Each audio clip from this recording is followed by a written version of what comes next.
kita masih diberikan nikmat dan taufik darinya, sehingga pada kesempatan kali ini kita masih bisa melanjutkan pelajaran kita, kajian kita, yaitu tentang adab-adab membaca Al-Quran, adab-adab mempelajari Al-Quran. Masih bersama kitab At-Tibyan, Syarah Akhlaq Hamilatil Quran, yang ditulis oleh Al-Imam Al-Ajurri rahimahullahu ta'ala.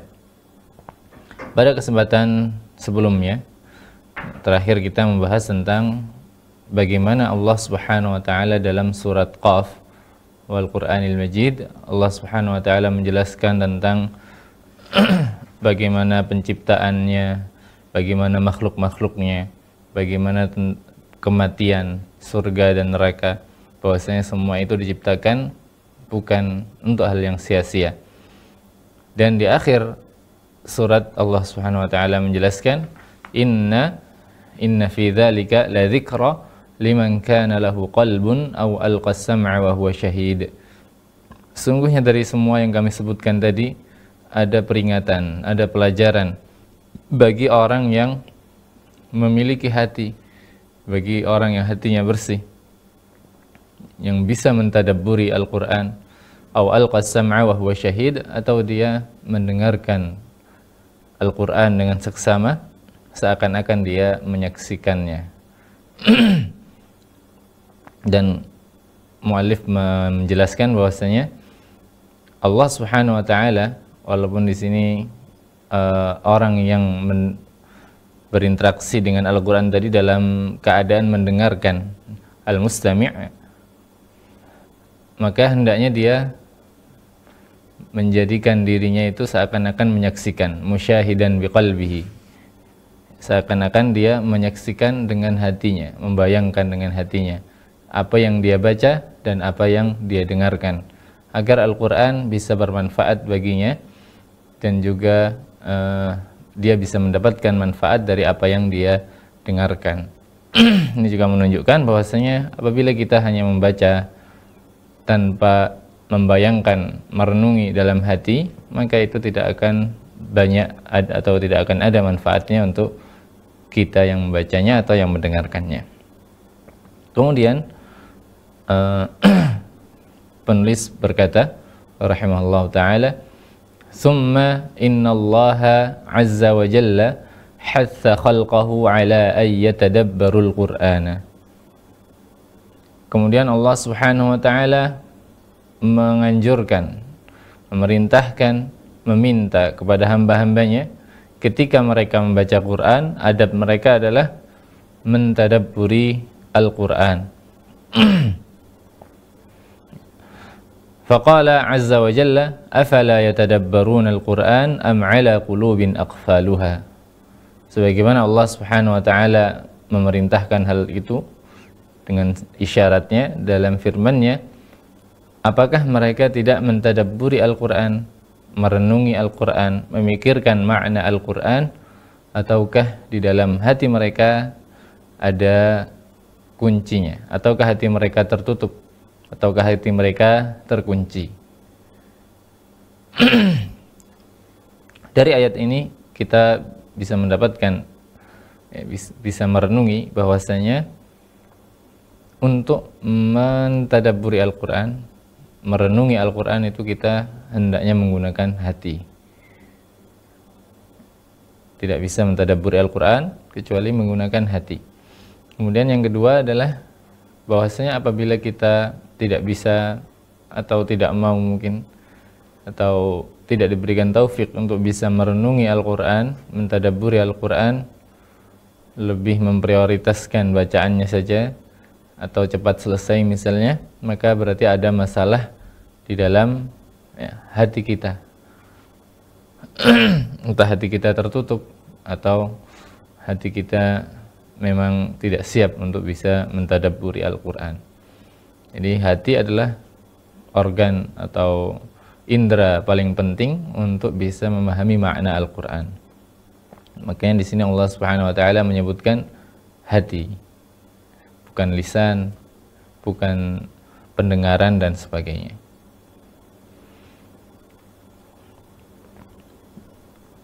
pensyarah yaitu Syekh Abdul Razak menjelaskan tentang potongan perkataan beliau ini. Beliau berkata, yubayyinu al-Imam al-Ajurri rahimahullah ahammiyatal inayata bitadabburil Qur'an. Ya, di sini al-Imam al-Ajurri rahimahullah mulai menjelaskan pentingnya perhatian terhadap perenungan ketika membaca Al-Quran, merenungi bacaan Al-Quran. Jadi bukan hanya fokus atau perhatian pada bacaan dalam tajwid misalnya, atau dengan suara agar suaranya indah, tapi ada yang lebih penting dari itu, yaitu bagaimana kita bisa memahami dan merenungi Al-Quran yang kita baca. Wa anna at-tadabbura lil-Qur'an miftahul fahmi 'anillahi ta'ala wa 'aqlil khitabi. Dan bahwasanya mentadabburi Al-Qur'an, merenungi Al-Qur'an adalah kunci untuk bisa memahami firman Allah Subhanahu wa taala, memahami perintah-perintah dan larangan Allah Subhanahu wa taala. Kita yang Allah Subhanahu wa taala itu berbicara kepada kita, memerintahkan kita sebagai hambanya. Maka tentunya kita selayaknya berusaha untuk memahami apa sih yang diinginkan oleh Allah Subhanahu wa taala dalam firman-Nya yang ditujukan kepada kita. Kalau kita tidak mengetahuinya, untuk apa Al-Quran diturunkan tentunya. Wa min thammal imtithal wal ittiba'. Dan dengan merenungi Al-Quran, merenungi bacaan Al-Quran, akan lahir ya, buahnya adalah apa? Bisa melaksanakan perintah-perintah Allah dan menjauhi larangannya, al-imtithal. Wal ittiba', mengikuti isi Al-Quran. Al-Quran diturunkan agar kita bisa mengamalkannya. Jadi Al-Quran adalah larangan, ya, salah satu isi kandungan Al-Quran yang terpenting adalah perintah dan larangan Allah Subhanahu wa taala kepada kita. Aturan-aturan. Bagaimana kita hanya membacanya tanpa bisa mengetahui maknanya. Tentunya ini bukan tujuan dari diturunkannya Al-Quran. Ya, sebagaimana contohnya adalah seorang pemimpin ketika memberikan undang-undang, aturan kepada masyarakatnya, kepada rakyatnya, tetapi rakyatnya hanya menghafal dan membacanya tanpa memahaminya. Tentu pemimpin tadi tidak ya, marah atau ya, untuk apa saya memberikan undang-undang kepada kalian kalau kalian hanya membaca dan menghafalnya tanpa mengetahui maknanya. Di intinya adalah kita bisa memahami makna Al-Quran dan melaksanakannya. Tanpa memahami makna Al-Quran, seorang tidak bisa mengikuti isi Al-Quran. Fahiya umurun yanbani ba'duha ala ba'din. Antara tadabbur dan mengikuti isi Al-Quran itu dibangun satu dengan yang lainnya. Tanpa tadabbur, seorang tidak bisa mengikuti isi Al-Quran, dan mengikuti isi Al-Quran tidak bisa dilakukan tanpa mentadabburi Al-Quran. Oleh karena itu, memang tujuan utama Al-Quran diturunkan adalah untuk diamalkan. Tetapi untuk mengamalkannya tidak bisa tanpa mentadabburinya. Dan untuk mentadabburi Al-Quran tentu tidak bisa kecuali dengan membacanya. Jadi membaca itu adalah wasilah yang paling pertama, dan jangan dijadikan itu fokus utama.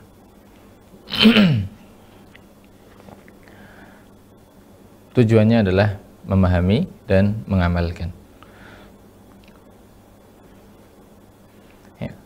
Berkaitan dengan firman Allah, afala yatadabbaruna al-Qur'an am ala qulubin aqfaluha. Di sini pensyarah mengatakan, walihadza jaa fil Qur'an fi mawadhi'a minhu hathun ala dzalika.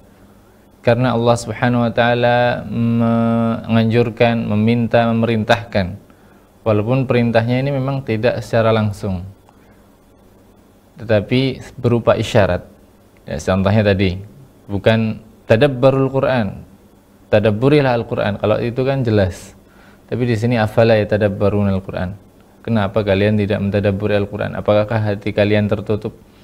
Ini salah satu rahasianya adalah agar kita juga memahami perintah tadabbur itu dengan tadabbur juga, tidak secara zahir yang itu mudah diketahui semua orang. Kita bisa mengetahui pentingnya tadabbur kalau kita mentadabburi perintah dan anjuran-anjuran Allah Subhanahu wa taala, dan kata beliau banyak di beberapa tempat anjuran untuk mentadabburi Al-Qur'an.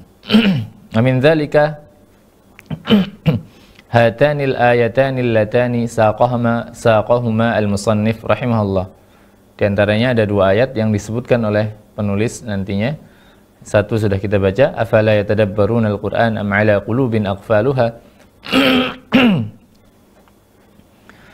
Kemudian yang kedua adalah firman Allah, afala yatadabbaruna al-Qur'an walau kana min 'indi ghairillahi lawajadu fihi ikhtilafan katsira.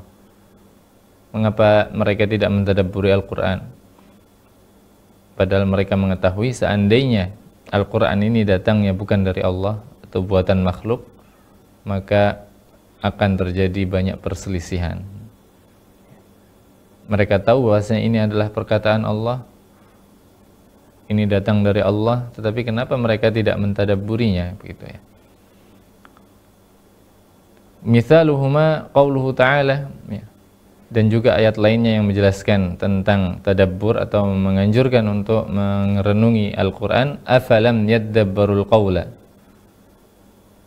Mengapa mereka tidak mentadabburi? Apakah mereka tidak mentadabburi al-qaul, perkataan, yaitu perkataan Allah Subhanahu wa taala.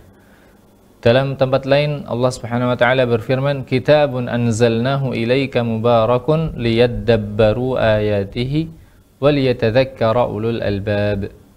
Al-Qur'an kami turunkan kepada engkau wahai Muhammad, sebuah kitab yang diberkahi, liyadabbaru, yang mana tujuan kami turunkannya di sini ya lamnya menggunakan, ya di sini menggunakan lamul illah, lam yang menunjukkan sebab, ya, yang semana artinya adalah sebab diturunkannya Al-Qur'an adalah untuk ditadabburi. Ya, ini tentunya sangat jelas bahwasanya di antara salah satu tujuan diturunkannya Al-Qur'an agar direnungi direnungi maknanya.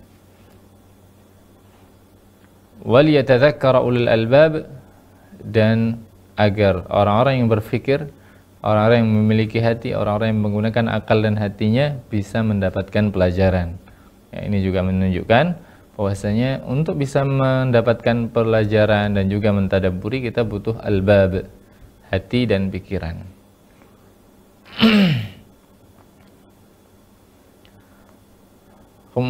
Wa qaulullahi ta'ala afalam yatadabbaruna al-Qur'an hadza fihi hathun ala tadabburil Qur'an min ajli ay yu'qala al-khitab 'anillahi wa yufhama al-murad. Adapun ayat yang dibawakan oleh penulis Al-Imam Al-Ajurri rahimahullah, afala yatadabbaruna al-Qur'an, di sini ada anjuran untuk mentadabburi dan merenungi Al-Qur'an min ajli ayyuqal, agar dengan tujuan untuk bisa memahami. Nah, jadi ketika kita membaca Al-Qur'an, kita berniat, salah satu niatnya agar kita bisa merenungi. Untuk apa kita mentadabburi Al-Qur'an? Kita harus tahu bahwasanya tujuannya agar kita bisa memahami perintah-perintah Allah Subhanahu wa taala dan larangannya. Al-Qur'an ditujukan kepada kita, Allah Subhanahu wa taala berbicara melalui Al-Qur'an itu ditujukan kepada kita dan kita berusaha memahaminya. Wa yufhamal murad, dan agar kita memahami apa yang diinginkan Allah Subhanahu wa taala dalam firman-Nya. Ya, itu harus kita hadirkan sebelum kita membaca Al-Qur'an. Saya ingin membaca Al-Qur'an dengan tadabbur. Kemudian juga mengetahui bahwasanya tujuan untuk dalam kita melakukan tadabbur ini agar memahami apa yang diinginkan oleh Allah Subhanahu wa taala dalam Al-Qur'an. Dengan menghadirkan tujuan tadi, maka insyaallah Allah Subhanahu wa taala akan membukakan untuk kita jalannya dalam memahami makna Al-Qur'an. Wa qauluhu azza wa jalla am ala qulubin aqfaluha, apakah hati mereka terkunci atau tertutup? ay anna ma 'alal qulubi min aqfalin wa hujubin tahulu bainal 'abdi wa baina fahmil Qur'ani wa tadabburihi. Ataukah bahwasanya orang yang tidak mentadabburi Al-Qur'an, maka di dalam hatinya ada tutup, ada kunci. Hatinya terkunci, hatinya tertutup. Aqfal, ya, terkunci. Hujub, ini tertutup. Yang mana kunci ataupun tutup tadi menghalangi antara seorang hamba dan fahamnya dia terhadap Al-Quran, antara bacaannya dan kefahaman terhadap Al-Quran. Inilah yang menghalangi. Kenapa kok ya, ketika misalnya kita bertanya-tanya, kenapa saya kok tidak ada semangat untuk mentadabburi Al-Quran, kenapa saya kok tidak bisa merenungi Al-Quran? Sebenarnya bukan karena saya nggak bisa bahasa Arab, karena sebenarnya untuk merenungi Al-Quran, merenungi makna Al-Quran tidak harus seorang bisa bahasa Arab. Yang penting kita menggunakan hati kita dengan membaca terjemahannya dan merenungi makna yang kita ketahui dari terjemahan tadi. Tapi ketika hati kita kok tidak bisa merenunginya dengan baik, maka barangkali itu yang disebutkan oleh Allah Subhanahu wa taala benar, yaitu ada penghalang antara diri kita dan tadabbur. Yang mana penghalang tadi apa? Nanti akan disebutkan oleh penulis. Salah satunya adalah tentunya dosa yang kita lakukan.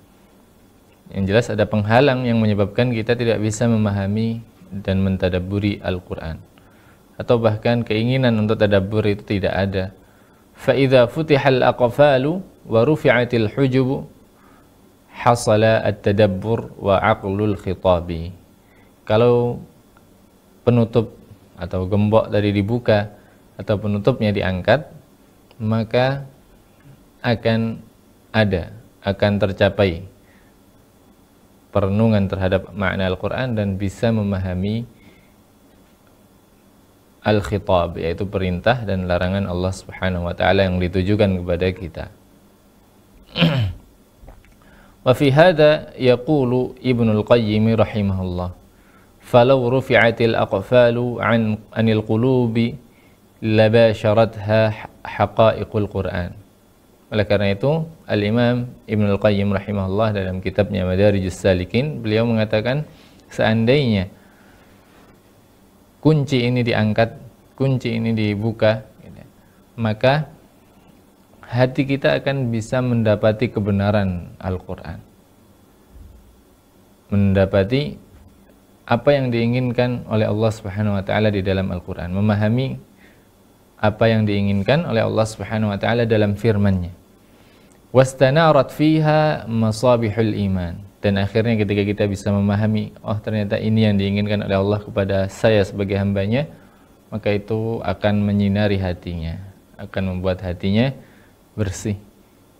Yang mana ini sebagai bentuk dari bahwasanya Al-Quran itu adalah bisa menyembuhkan penyakit-penyakit hati. Hati dipenuhi oleh kotoran dan dosa, penuhi dengan kegelapan, maka salah satu cara menyembuhkannya adalah dengan tadabbur, yang mana dengan mentadabburi Al-Quran akan disinari hati kita dengan cahaya kebenaran dari Allah Subhanahu wa taala. Tapi syaratnya tadi kita harus berusaha untuk mengangkat penutup yang menghalangi antara tadabbur dan diri kita, antara diri kita dan tadabbur. Wa hadhihi al-aqfalu wal hujubu hiya al-ghaflatu wal iltiha'u bid dunya. Kata beliau, kata pensyarah Syekh Abdul Razzaq, apa sih sebenarnya penutup yang menghalangi ini? Kita harus ketahui juga agar kita bisa hindari dan kita bisa angkat, gitu ya. Yang pertama adalah kelalaian. Kita sering lalai dari mengingat Allah Subhanahu wa taala, sering lalai dari kewajiban-kewajiban Allah Subhanahu wa taala, sering lalai tidak memperhatikan larangan-larangannya. Maka itu kita kurangi. Hendaknya kita perhatian dengan perintah dan larangan Allah, dan juga berusaha untuk selalu mengingat Allah Subhanahu wa taala. Karena kelalaian kita kepada Allah inilah yang salah satu penyebab yang menghalangi kita dari tadabbur. Waliltiha bid dunya. Penghalang yang kedua adalah kesibukan terhadap dunia, lalai terhadap perkara-perkara dunia. Sehari-hari kita disibukkan untuk memikirkan dunia dan lupa akan akhirat, maka ini yang berusaha kita kurangi. Ada porsi untuk dunia, tapi ketika waktunya untuk mengingat akhirat, maka berusaha kita tinggalkan dunia. Dan jangan terlalu sibuk dengan dunia sehingga masih ada waktu untuk memikirkan akhirat kita. Wa atabul qalbi bi maradhi syubhati au maradhi asyahwati. Kemudian yang ketiga, penghalang yang menghalangi seorang dengan tadabbur adalah rusaknya hati, sakitnya hati, yang mana sebabnya adalah penyakit syubhat yang masuk dalam diri kita sehingga kita ragu atas keyakinan yang selama ini kita telah yakini. Keyakinan yang benar itu akhirnya kita ragu karena syubhat. Nah, ini harus dihilangkan dulu syubhatnya dengan bertanya, dengan menuntut ilmu. Kemudian yang kedua adalah penyakit syahwat, lebih mendahulukan hawa nafsu. Ini juga yang menyebabkan seorang tidak bisa mentadabburi Al-Quran. Maka kita harus berusaha juga untuk mengelola hawa nafsu kita, menahan hawa nafsu kita agar penyakit syahwat ini bisa dihindari, bisa disembuhkan begitu ya. Fa inna hadhihi kulluha hawajizu wa hawailu. Semua inilah ya yang menjadikan adanya pembatas, hawajiz dan hawail, penghalang antara diri kita dengan tadabbur. Fatahtaju minal abdi ila mujahadatin lin nafsi. Oleh karena itu dibutuhkan bagi seorang hamba untuk berjuang sekuat-kuatnya, untuk berusaha, untuk mengorbankan, untuk berjihad melawan hawa nafsunya, menghilangkan tiga penyakit ini: kelalaian, sibuk dengan dunia, dan penyakit syubhat dan syahwat. Litasfiyatil qalbi min hadhil adran, agar hati kita bisa bersih dari penyakit-penyakit ini. Wa mujahadatuhu 'alal istishfa' bil Qur'an, dan agar seorang bisa bersungguh-sungguh untuk berobat dengan Al-Qur'an. Ya, jadi kelalaian terhadap dunia, kelalaian terhadap akhirat, lalai dari mengingat Allah, sibuk dengan dunia, dan penyakit syubhat dan syahwat ini salah satunya adalah, ini semuanya penyakit hati yang bisa disembuhkan dengan Al-Qur'an. Wa nunazzilu minal Qur'ani ma huwa shifaa'ul wa rahmah.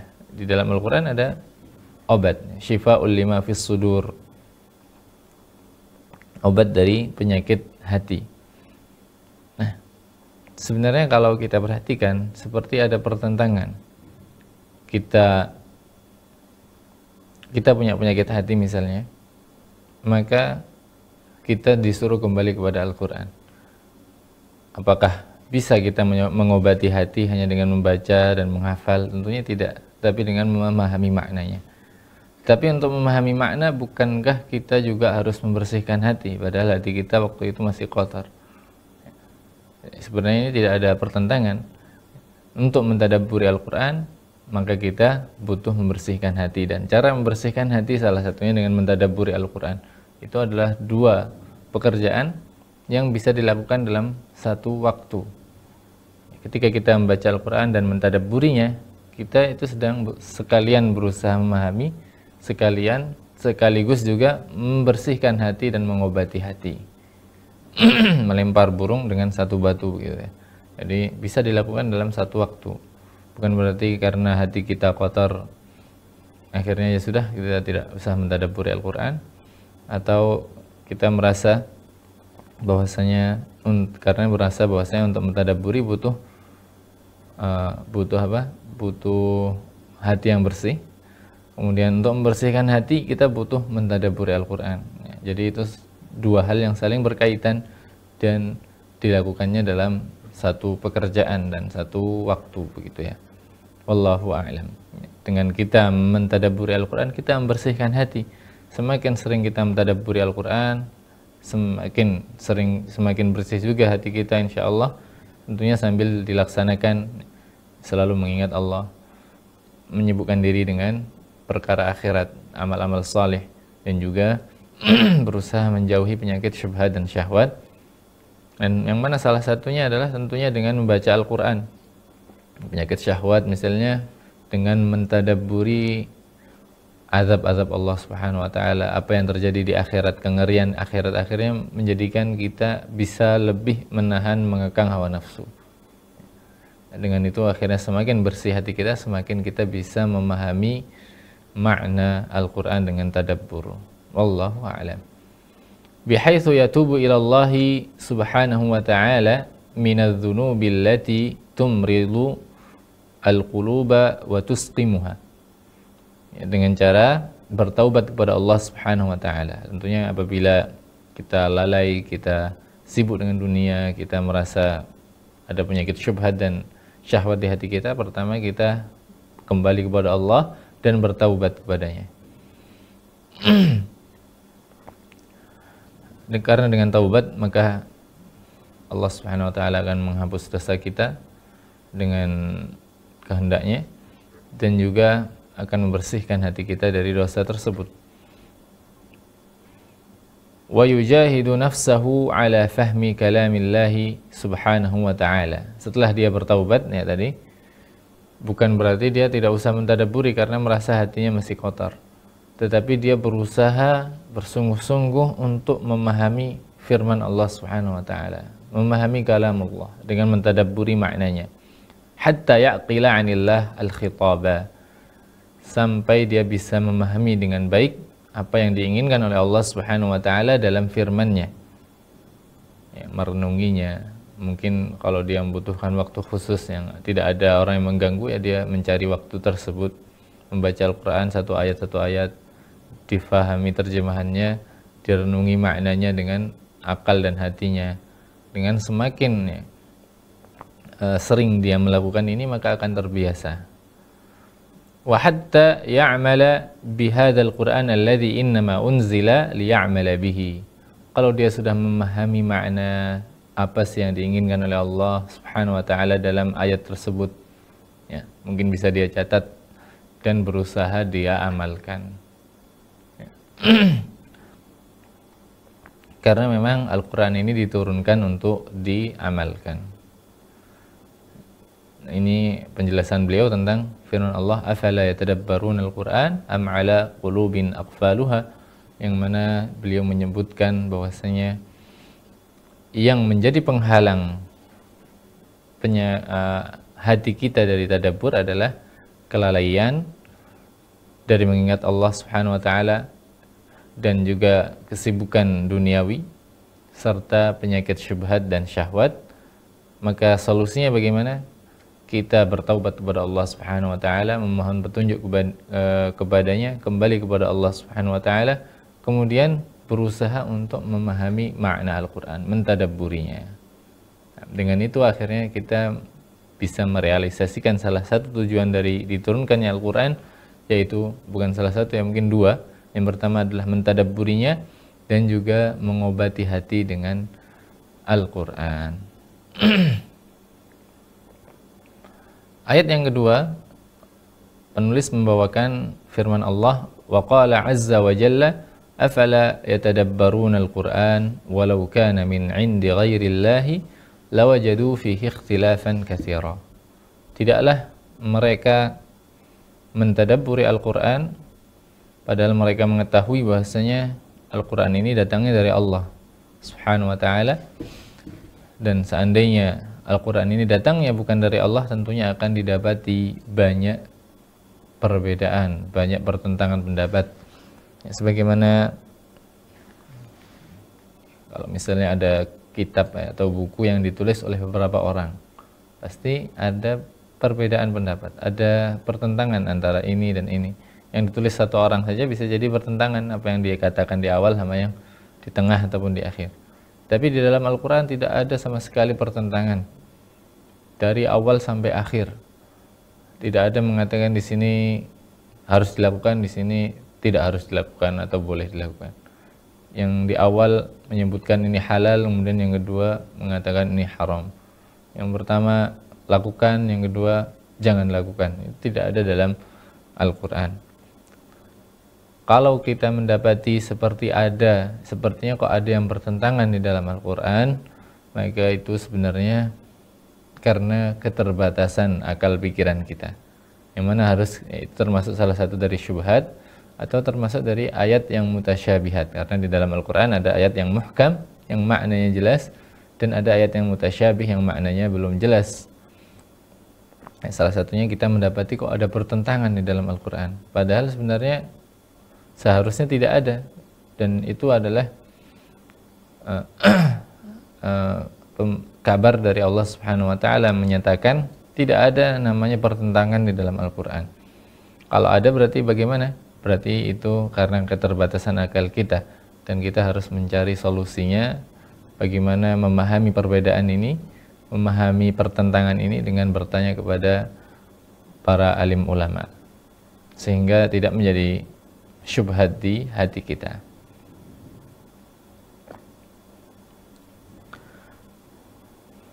Beliau mengatakan, pensyarah yaitu Syekh Abdul Razak hafizallahu taala, fi hadhihi al-ayah amrun bitadabburil Qur'ani kullihi. Di dalam ayat ini ada perintah, ada anjuran untuk mentadabburi Al-Qur'an semuanya dari awal sampai akhir. Bukan hanya berkaitan dengan ayat perintah, larangan, ayat hukum-hukum, bukan hanya kisah-kisah, tapi semuanya. Karena Allah Subhanahu wa taala berfirman, "Law kana min indillah, walau kana min indi ghairillah." Seandainya Al-Qur'an ini bukan dari Allah, akan ada banyak pertentangan. Dan ini bukan hanya di tengah, di awal atau di akhir, berarti dari awal sampai akhir, semuanya. Semuanya ini dari Allah Subhanahu wa taala. Maka ini menunjukkan kita juga diperintahkan untuk mentadabburi dari awal sampai akhir, bukan hanya sebagiannya saja. Nah, salah satunya adalah semua makna dari semua isi Al-Quran adalah karena di dalam Al-Quran ada al-mutasyabih wal muhkam. Ada ayat-ayat yang kurang jelas maknanya, kita masih belum bisa memahami maknanya dengan baik, dan ada ayat yang muhkam yang mana itu maknanya jelas.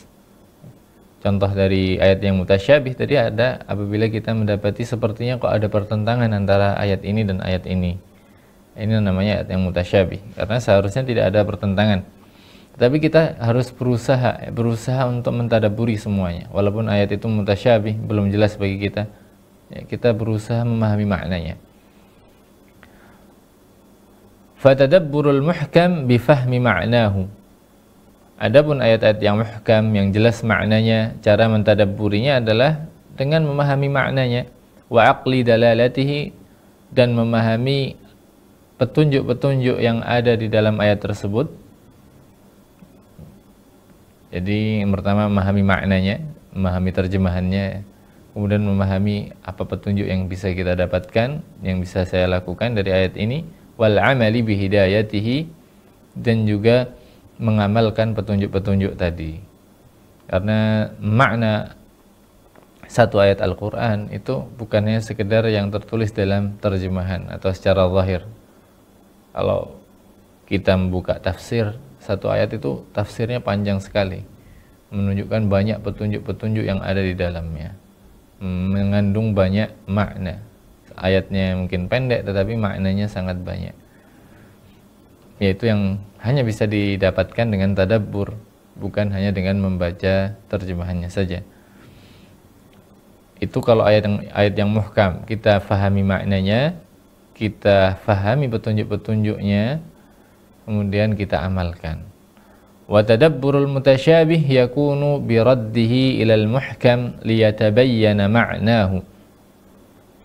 Adapun bagaimana cara mentadabburi ayat yang secara makna mungkin kita belum, maknanya kita faham, tetapi kandungan atau kandungan dari isinya atau konsekuensi dari ayat tadi itu kita masih ragu apakah ini benar atau tidak, begitu ya, yang kita fahami ini. Faham makna secara umum, terjemahannya faham, tetapi apakah yang saya fahami terhadap terjemahan ini benar atau salah, itu kita masih ragu, begitu. Maka bagaimana cara mentadabburinya? Yakunu bi raddihi ilal muhkam. Maka kita kembalikan ayat yang mutasyabih kepada yang muhkam. Kita cari coba penjelasannya di ayat yang lain. Apakah ada yang menjelaskan tentang ayat ini? Bisa dengan membuka tafsir, penjelasan para ulama. Di sana para ulama biasanya ketika ada ayat yang mutasyabih, mereka akan mengembalikan, menjelaskan dengan ayat yang muhkam. Liyatabayyana ma'nahu, agar jelas maknanya, sehingga ayat yang mutasyabih tadi, kalau sudah jelas maknanya dan kita yakin itulah yang diinginkan oleh Allah Subhanahu wa taala dalam ayat yang mutasyabih tadi, maka akan menjadi ayat yang mutasyabih tadi statusnya menjadi muhkam bagi diri kita. Jadi mutasyabih ini tidak semua orang, ini ayat mutasyabih bagi saya, bukan berarti orang lain juga mutasyabih. Bisa jadi bagi dia itu ayat yang muhkam karena bagi dia jelas maknanya, tapi bagi kita tidak jelas maknanya. Maka kita berusaha untuk menjadikan ayat yang mutasyabih ini menjadi muhkam dengan mentadabburi maknanya, mengembalikannya kepada ayat yang muhkam yang jelas maknanya. Walaysa kama yaf'alu man fi qulubihim zayghun, bukan mentadabburi ayat-ayat yang mutasyabih sebagaimana orang yang di dalam hatinya ada kesesatan. Fa innahum yatatabba'una al-mutasyabih, mereka mencari-cari ayat yang mutasyabih untuk menguatkan pendapat mereka, untuk mendukung keyakinan mereka, yang mana keyakinan tadi bukan dibangun di atas ilmu tetapi di atas hawa nafsu misalnya. Ibtigha' al-fitnah wa ibtigha' ta'wilih. Mereka mencari-cari ayat yang mutasyabih untuk menfitnah manusia, membingungkan, menyesatkan manusia, dan juga berusaha mentakwil ayat tadi yang mana takwilnya tidak sesuai dengan apa yang diinginkan oleh Allah Subhanahu wa taala. Wa idza kana an-nas yahrisuna ala fahmil kutubil muallafah fi ulumid dunya kat-tibb wal handasah wa nahwihima fala yaktafuna bimujarradi qira'atiha bal yajtahiduna fi fahmiha ala akmali wajhin. Ini beliau membuat analogi begitu ya, perbandingan tentang keseharian kita antara kita membaca buku biasa. Ya, kalau kita orang Indonesia yang membaca buku, majalah, koran, membaca novel mungkin, dan bacaan Al-Quran kita. Kata beliau, seandainya manusia, kalau manusia itu mereka semangat, mereka berusaha untuk memahami kitab-kitab yang ditulis oleh makhluk, bukan oleh Allah Subhanahu wa taala, di dalam perkara-perkara duniawi seperti buku tentang kesehatan. Ya, banyak buku-buku tentang kesehatan itu, apalagi orang yang sakit misalnya, berusaha memahami dan mengamalkan. Buku tentang handasah, tentang cara membangun rumah misalnya, ya, insinyur, desain rumah, majalah-majalah tentang rumah. Kalau seorang ingin bangun rumah, dia akan serius ingin memahami, ternyata ventilasi misalnya harus seperti ini, seperti ini, seperti ini. Kemudian berusaha diamalkan. Dan buku-buku yang lainnya, ya, seperti contohnya novel. Kalau orang baca novel itu bisa jadi dia bisa menggambarkan apa yang ada di dalam novel seakan-akan seperti dia melihat secara langsung. Kenapa kalau Al-Quran kok tidak dia lakukan seperti itu, seperti begitu ya? Kalau dia bisa membaca kitab lainnya selain Al-Quran, yang mana itu ditulis oleh manusia, yang mana mungkin itu tidak banyak manfaatnya untuk dirinya, dengan cara seperti itu, dengan tadabbur, dengan amal.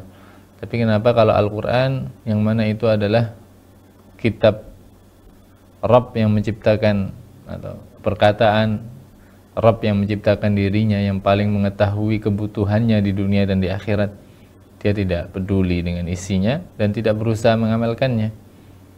Fala yaktafuna bimujarradi qiraatiha. Orang-orang yang baca buku-buku yang ditulis oleh manusia secara umum, mereka tidak cukup untuk baca saja, baca tanpa faham, atau malah cuma hafal saja. Mereka tidak melakukan hal itu. Yang mereka lakukan berusaha memahami dan berusaha mengamalkan.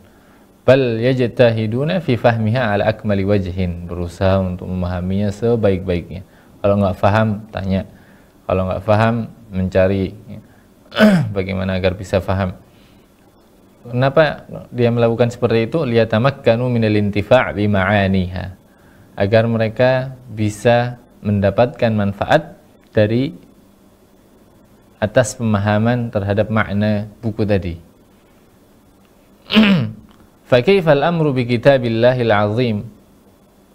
Lalu bagaimana atau apa yang kita lakukan, bagaimana sikap kita terhadap kitabnya Allah Subhanahu wa taala yang Maha Agung, yaitu Al-Qur'an. Apakah kita sudah melakukan hal yang sama atau tidak, atau belum? Alladzi anzalahu rahmatan wa shifaan wa hidayatan wa salahan lil ibadi. Yang mana tujuan bagaimana Allah Subhanahu wa taala menjelaskan bahasanya barang siapa yang bisa mentadabburi, memahami maknanya, mengamalkannya, maka Al-Qur'an ini akan menjadi rahmat bagi dirinya di dunia maupun di akhirat, menjadi obat bagi dirinya, terutama obat hatinya, dan menjadi petunjuk dirinya yang berada dalam kesesatan, nggak tahu apa-apa. Seharusnya semua orang ingin tahu, ingin bisa, ingin mendapatkan hidayah, dan itu adalah fitrah seorang. Dia nggak tahu sesuatu, dia berusaha untuk tahu. Dan ini hidayah ini adalah petunjuk, pengetahuan terhadap kebutuhan dirinya di dunia, keselamatan dirinya di dunia maupun di akhirat. Salah, ya, kebaikan, agar dia bisa menjadi orang yang baik di dunia maupun di akhirat, kehidupannya baik di dunia maupun di akhirat, itu semua ada di dalam Al-Quran. Tapi kenapa kok dia tidak berusaha mengambil manfaat dari Al-Quran tadi, sebagaimana yang dia lakukan terhadap buku-buku yang ya buku-buku duniawi yang manfaatnya kurang untuk kita. Ya, ini menunjukkan sebenarnya menunjukkan tentang bahwasanya keimanan kita terhadap Al-Quran mungkin kurang, atau hati kita memang sedang tertutupi oleh dosa-dosa, sehingga kita tidak tertarik ketika membaca Al-Quran untuk berusaha memahami maknanya. Dan sebagaimana yang disebutkan oleh Allah Subhanahu wa taala, untuk bisa memahami, mengamalkan petunjuk yang ada di dalam Al-Quran, itu memang tidak mudah. Tidak semua orang bisa. Hanya orang yang diberikan hidayah oleh Allah Subhanahu wa taala saja yang bisa melakukannya. Oleh karena itu jangan heran kalau banyak orang yang memang tidak bisa mentadabburi Al-Quran, mengamalkan isi Al-Quran, walaupun mungkin dia hafal, mungkin dia bisa lancar membacanya. Oleh karena itu kita harus berusaha, harus minta kepada Allah, harus menjemput hidayah tadi. Tidak cukup hanya kita mengetahui, kita saja, ya, tapi juga harus meminta kepada Allah Subhanahu wa taala agar dimudahkan untuk bisa mentadabburi Al-Quran.